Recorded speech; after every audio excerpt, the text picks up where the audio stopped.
ایک عورت آئی، ایک لڑکی آئی، یا رسول اللہ میری شادی ہونے لگی، میرے خامند کا کیا حق ہے میرے اوپر؟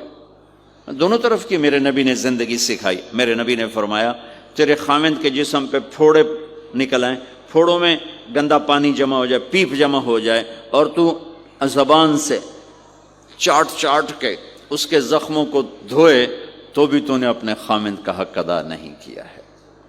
تو اس طرح لائف کو بیلنس کیا میرے نبی نے کہ ایک گھر کیسے چلتا ہے اور کس طرح خوبصورت بنتا ہے، وہ میرے نبی کے اخلاق ہے۔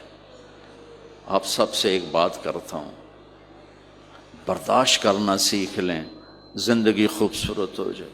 صرف سارے اخلاق کو میں جمع کروں ایک لفظ میں، برداشت، اور اس کو شریعت میں صبر کرنا سیکھ لیں، زندگی خوبصورت ہو جائے۔